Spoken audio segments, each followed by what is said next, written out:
Creia na palavra de Deus e vá à luta. E eu vou dizer para você, pode ser nascido de novo e você vai ter luta. Não tem como. Só que assim, quanto maior a luta, maior é o trabalho que Deus faz em você. Ele prepara, né, as pessoas trabalhando na luta. E é bom não ficar reprovado na primeira, porque senão você tem que passar pela segunda. Não é? Então vamos começar. 2 Reis, capítulo 4, do 8 ao 9, é uma coisa interessante. A amizade que Eliseu com a mulher de Sunem lembra a de Elias com a viúva de Serepta. Para quem está anotando, depois se você quiser ver, está em 2 Reis 17, de 8 a 16. Ela descreve Eliseu como um santo homem de Deus, o que indica que ela percebeu que o profeta era verdadeiramente um homem separado para o ministério. Esses homens separados para o ministério, e aí eu incluo as mulheres junto, é um mistério. E é bom você orar para saber quem são. Né? Em 1 João 4,1 fala assim: amados, não deis crédito a qualquer espírito. Antes, porém, avaliai se os espíritos procedem de Deus, porquanto muitos falsos profetas têm saído pelo mundo. E quando eles saem e encontram gente como nós, crente, né? Tem até uma brincadeira que o povo fala: você é crente? Eu sou, nasci para crer. É melhor ter cuidado, não é? Então, às vezes, a gente vai crer em pessoas que, em vez de nos ajudarem, falarão coisas que Deus não disse, e nós vamos sofrer pelo caminho. E isso é bom a gente guardar no coração e analisar, não é? Então, qualquer espírito, antes, porém, avaliai se os espíritos procedem de Deus, não é? Ou não, e a gente tem que ver. Em seguida, né, na palavra, a gente tem os versículos de 10 a 14, no capítulo 4, que eu vou ler. Diz assim: façamos-lhes, pois, um pequeno quarto junto ao muro, e ali ponhamos uma cama, uma mesa e uma cadeira, e um candeeiro. E há de ser que, vindo ele a nós, para ali se retirará. E sucedeu um dia que veio ali, e retirou-se àquele quarto, e se deitou ali. Então disse ao seu moço Geazi: chama esta sunamita. E chamando-a, ela se pôs diante dele. Porque lhe dissera: dize-lhe, eis que tu nos tens tratado com todo desvelo, e que se há de fazer por ti? Haverá alguma coisa de que te falte falar por ti ao rei ou ao chefe do exército? E dissera ela: eu habito no meio do meu povo. Essa resposta da sunamita, uma mulher de Deus, né? Uma mulher rica, que era generosa, bondosa, ela disse simplesmente para ele: eu estou bem, eu habito aqui no meio do meu povo, e então eu não quero nenhum movimento, eu não quero mudança, eu estou acostumada assim, né? Eu congrego aqui, eu nasci aqui, eu gosto daqui. E de repente Deus te chama para sair em missões, aí você vai ter que fazer o que Ele está pedindo. E o Senhor faz essas coisas. Nem sempre aquilo que você planejou é o que vai acontecer, porque o Senhor sabe o que é melhor para cada um de nós. E essa mulher queria ficar lá, quieta lá. Não mexe comigo não, está tudo certo. Habito no meio do meu povo. E aí, no 14, diz assim: então disse ele: que se há de fazer, pois, por ela? E Geazi disse: ora, ela não tem filho, e seu marido é velho. Tem muita gente que confunde a gente, sim ou não? No tempo que eu era casada, eu sempre tive a ideia de não ter filhos. E eu tinha uma irmã que toda vez que ela encontrava comigo, ela orava para Deus me dar filho. Aí eu pensava comigo, Deus, como é que eu faço? E um dia eu falei para ela, irmã, não fica chateada. Eu sei que você é mãe, que você gosta de ser mãe, né? Ela já estava com 2 filhos, mas eu não quero isso para mim. Eu tenho meus motivos, então eu não quero ter filhos. Ai, Cláudia, desculpa, eu não vou orar mais. Acredito que não, porque Deus não me mandou filhos, não é? Então tem algumas coisas que a gente vai orar pelos irmãos, e eu costumo perguntar para o irmão, você tem alguma oração que você quer que eu faça especificamente? Porque senão eu vou orar para um trem que ele não quer, né? Tinha uma irmã na igreja que ela orava toda vez para eu ser curada do Crohn, que eu tive. Fui curada pelo Senhor. É uma doença de intestino. Toda vez ela orava. E eu dizia para Deus assim, não cura não. Se curar, vou sair da caixa, não vou ter salário, não cura não. Aí um dia ela ficou muito brava, ela falou, Cláudia, eu oro por você, Deus falou para mim que você está curada. E eu estava. Eu falei, então, não sei como vai ser. Porque se eu sair da caixa, né? Estava enferma pelo INSS, recebia meu dinheiro. Eu não sei como é que será. Mas Deus é fiel. Não é? Porque quando eu falei para Deus, o senhor sabe como é que o senhor tem que fazer? Eu fui dar aula no seminário, convidada por um pastor de lá, que tinha tido um problema na cabeça, foi operado. Ele me conhecia como aluna, e ele disse, vem me substituir. Peguei tanta aula, quase que eu fiquei boa, sabe? Porque era um tal de estudar para isso, um tal de estudar para aquilo, quase que eu fiquei parecido com ele. Quase.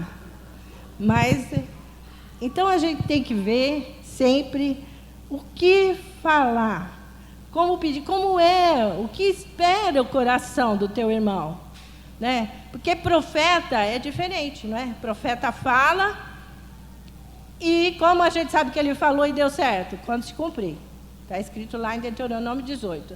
Se não se cumprir, não foi Deus quem falou. Não briga com Deus.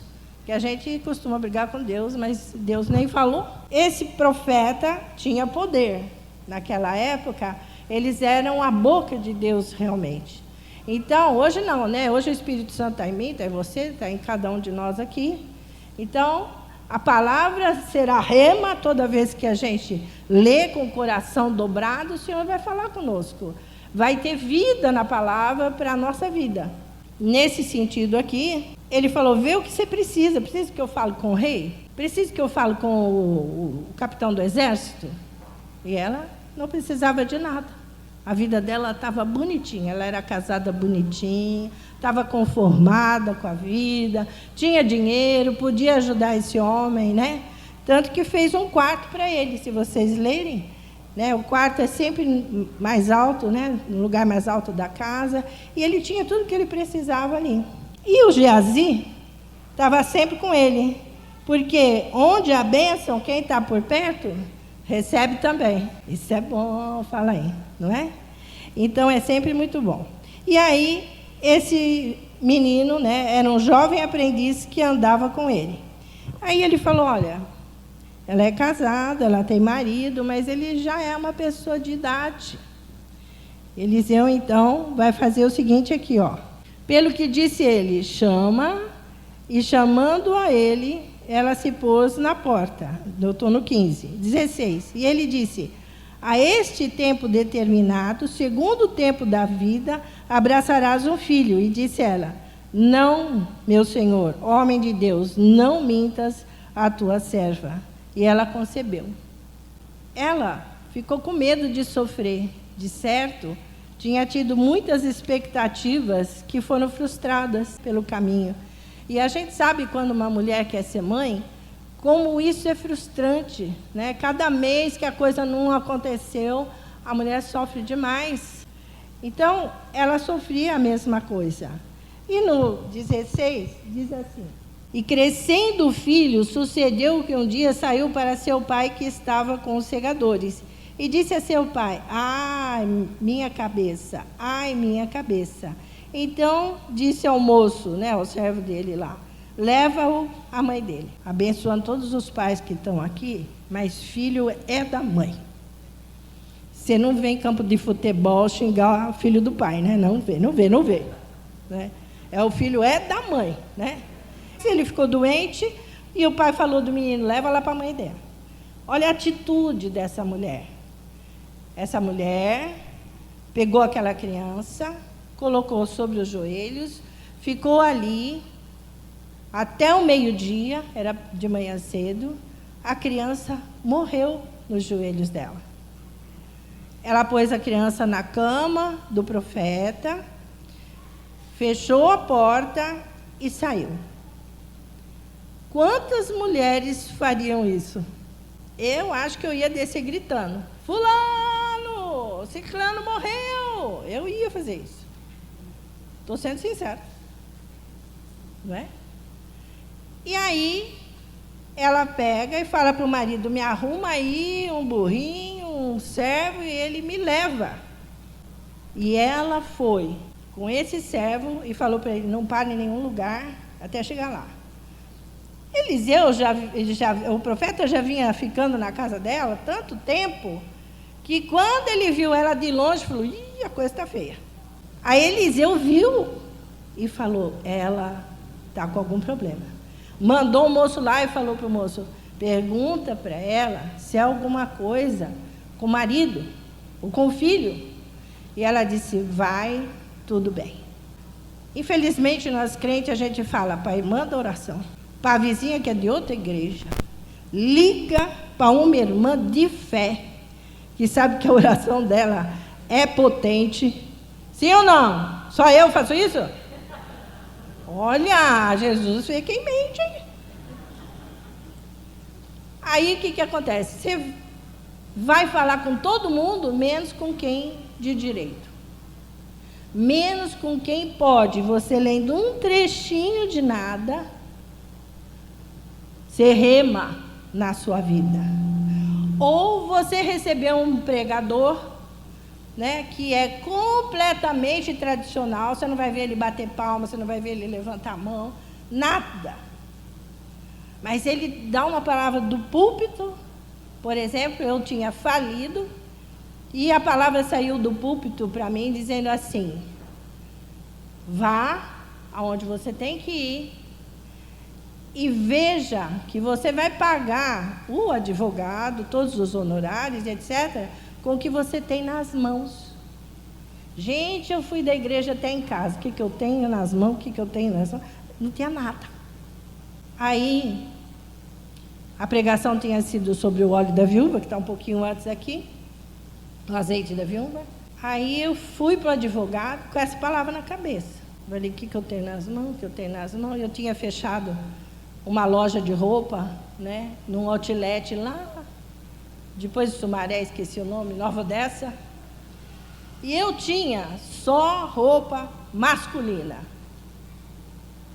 Era camiseta, cueca, bermuda, calça, essas coisas, gravata. Aí eu cheguei no advogado e falei para ele: doutor, é o seguinte, o cheque que eu dei para o senhor me receber nessa consulta está sem fundo.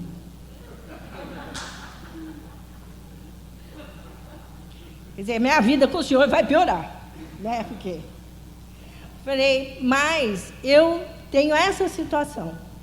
Se o senhor aceitar receber em roupa, o senhor vai lá na minha casa, o senhor escolhe o que o senhor quiser, quanto o senhor quiser de roupa. Aí ele disse para mim: aceito. Falei: então o cara nem dançou nos pezinhos, nada, mas estava cheio do Espírito de Deus. Era um senhor mais ou menos da minha idade hoje, né? Mas para mim, naquela época, que eu era muito nova, ele já era um senhorzinho, né? Então, 12 anos, eu paguei esse advogado com roupa. Só as custas, que ele ligava para mim e falava, Cláudia, as custas não dá. Eu falei, tudo bem, não tem problema. Aí a gente se virava e pagava as custas. Mais 12 anos, um dia, quando terminou, eu fiz para ele, o senhor pode responder para mim, o que o senhor fazia com tanta cueca, tanta calça, tanta... Aí ele fez para mim, eu tenho um sítio, mais ou menos grande, tenho muita gente trabalhando lá, e é para eles tudo que vai essa roupa aí. Era de aniversário, era de data de casamento, de nascimento, de que fosse, ele tinha roupa para dar. Deus é Senhor da nossa vida. A palavra de Deus diz que você está escolhido desde a fundação do mundo. Que o que Deus tem para você está pronto. Sabe o que é isso? Você está vindo do fim para o começo de tudo. Já já a gente tem a libertação total. Somos livres hoje, mas já já é total. Lembre que é qualquer coisa que você tem na mão que Deus pode mudar. Porque Ele é Deus. Ele pode fazer o que quiser. Não é verdade? Então, essa mulher foi até lá com aquela cara fechada. E o profeta falou, leva aqui meu cajado. Vai até lá e põe sobre o rosto da criança. A mulher falou, ele pode ir, eu vou não. Se o senhor não for comigo, eu fico aqui. É isso que você tem que falar para o Senhor. Senhor, se o senhor não for comigo nessa empreitada, eu fico aqui. Porque não adianta você se colocar, se pôr. Vai quebrar a cara, pode crer. Pode crer, vai quebrar a cara. Então, o que o Senhor está falando é, pede para eu estar junto com você. Qualquer coisa, irmão. Quando eu levanto pela manhã, eu digo, Senhor, eu preciso consagrar esse meu dia a Ti. Senhor, o Senhor abençoa desde o meu café da manhã, o meu almoço, aí não importa que hora que eu vou comer, né? Já está tudo abençoado, consagrado. Eu consagrei essa viagem ontem. Aí hoje eu precisei mudar algumas coisas, porque era eu que ia dirigir, agora veio meu sobrinho, que eu dei graças a Deus que eu não estava afim de dirigir. Aí eu falei, Senhor, o motorista é ele agora, o Senhor abençoa ele na direção, o Senhor guarda ele, livra de acidente, guarda todos aí, né? Então, quando você pode, põe diante de Deus. E quando você não pode também. Né? Eu não vou falar. Não, eu vou falar. Se o namoro está empatado agora, não casa, porque o casamento não vai andar. E é algo difícil depois. Quem fala teve experiência. Então, não entre nisso, não. Porque, de repente, você vai chorar 3 dias, não vai chorar 30 anos, 40 anos, 50 anos, até resolver a situação.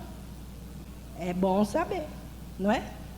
Aí, o rapaz foi embora. Chegou lá, botou o bastão no rosto do menino e falou para Eliseu, olha, não aconteceu nada lá, não.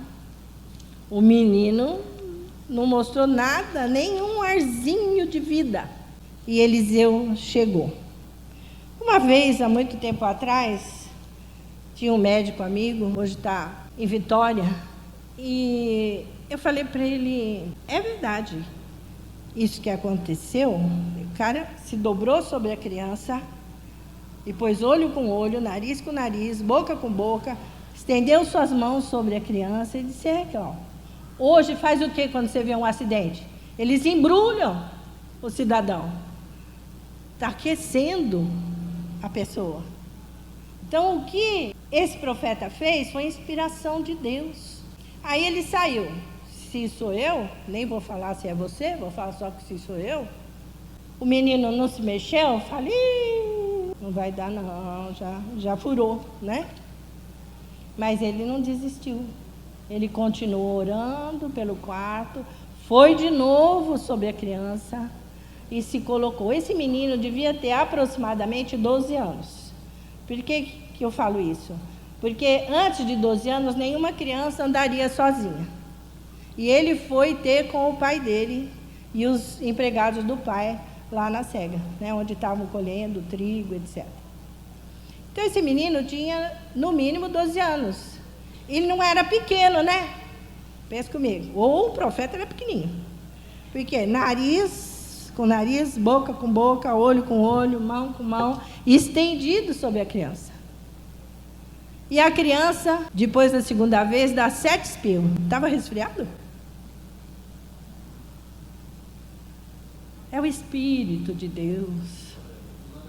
O Espírito de Deus soprou ali. É isso que Deus faz, não é? Então, toda e qualquer situação, nós temos como sair na direção. Só que se o Senhor estiver à frente. Sem Ele, não vá. 2 Reis 4:34. E subiu e deitou-se sobre o menino, e pondo sua boca sobre a boca dele, os seus olhos sobre os olhos dele, as suas mãos sobre as mãos dele, e se estendeu sobre ele e a carne do menino aqueceu. Depois voltou e passeou naquela casa, de uma parte para outra, e tornou a subir, e se estendeu sobre ele. Então o menino espirrou 7 vezes, e o menino abriu os olhos. Então chamou Geazi e disse: chama essa sunamita. E chamou-a, e veio a ele. E disse ele: toma o teu filho. E veio ela e se prostrou aos seus pés, e se inclinou à terra, e tomou o seu filho, e saiu. A sunamita chega, não faz 1000 agradecimentos. Ela mostra que está agradecida, pega a criança e vai embora. Porque ela entendeu que não foi o profeta que operou. O profeta foi um instrumento dele. Deus está falando conosco desde os louvores. Então, o louvor, a fala, né, da Delma, na hora que, conduzindo os louvores, ela conseguiu falar no meu coração. Se você está ligado, você pode receber. Eu espero em Jesus Cristo que você tenha recebido da parte de Deus a sua porção. E que no caminho você se lembre que Ele tem que estar à sua frente. E que a murmuração é sua inimiga na oração. Sabe aquele? Não vai dar certo, só chove em cima dele. Deus, vida, né? Um desenho antigo do meu tempo, desculpa. Então, a murmuração, ela é inimiga na oração. Você tem que realmente ser grato ao Senhor. Essa é a porção que eu tinha para trazer para vocês. E eu espero que o Senhor continue falando no seu coração. Amém? Senhor Deus e Pai maravilhoso, que Tu és Jesus, Tu és o Espírito, Tu és Deus, Tu és o Eu Sou, Senhor. Ó Deus, como eu sou, Senhor, toca nos meus irmãos nessa hora. Toca nessas vidas, Senhor Jesus. Ó Pai, faz ressuscitar, como foi ressuscitado aqui o filho da sunamita. Traz, Senhor, porção do Teu Espírito, de maneira tão inspiradora, que eles se movam e as pessoas percebam que há algo diferente. E eles ganhem almas através das suas vidas. Não precisam pregar, Senhor, mas o mover das suas vidas ganha as vidas. Pai querido, nesta hora, eu também quero falar que se alguém aqui está e que ainda não tomou decisão com Jesus, venha para frente. Venha para frente, nós vamos orar. Meu bem, se você está no caminho sozinho, você está muito mal. Mas se você colocar o Senhor à sua frente, o Senhor vai resolver as coisas na sua vida. O Senhor vai fazer novo. O Senhor vai atender seus clamores, seus pedidos. O Senhor seja louvado e abençoe essa igreja grandemente. Abençoe o pastor desse lugar. Cubra com uma unção renovada ele, a Delma, toda a família dele, Senhor. Todos os meninos do louvor, porque começa aqui a adoração. Começa aqui a gratidão a Deus por tudo que nós devemos a Deus. Então, em nome de Jesus eu oro. Amém.